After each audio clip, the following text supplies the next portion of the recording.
libérée, délivrée. Si ce refrain de la Reine des Neiges a été fredonné par des millions d'enfants, si est-il une autre princesse qui a inspiré Jennifer Lee. La petite fille grandit à Rhode Island, aux côtés d'une mère célibataire et d'une sœur aînée, très présente. Jennifer est certes heureuse au sein de sa famille, mais elle est régulièrement harcelée en classe en raison de son incapacité à tenir en place, mais aussi à cause de ses vêtements élimés, qui sont autant de preuves du manque d'argent de sa mère, célibataire.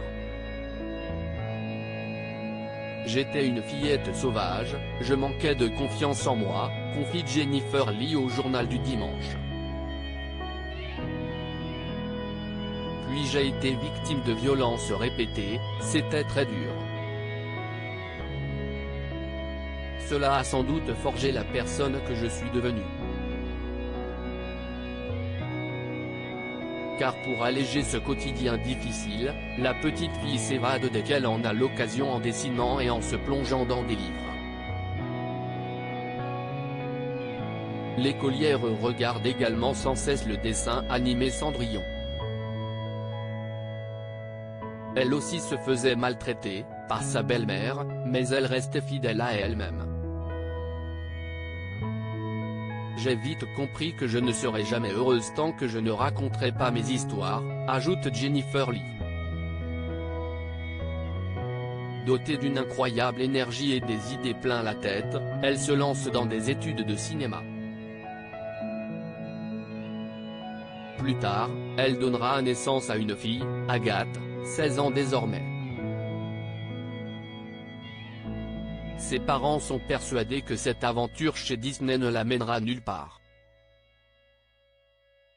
Cette créatrice n'a fait ses premiers pas en tant que graphiste au sein d'une maison d'édition, avant de rejoindre Disney, en 2011.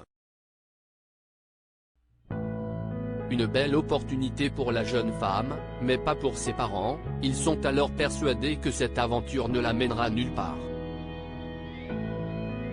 Les années qui suivent vont les contredire car, en 2013, Jennifer est la réalisatrice de l'un des plus gros succès de l'histoire des studios Disney avec 1,2 milliard de dollars de recettes et 2 Oscars, meilleur film d'animation et meilleure chanson, La Reine des Neiges. J'avais une ligne directrice, rendre compte de ce que signifie être une jeune fille aujourd'hui.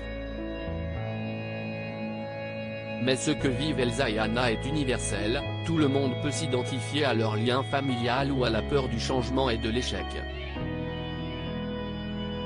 Si seules les fillettes s'étaient reconnues, le film n'aurait pas eu un tel succès.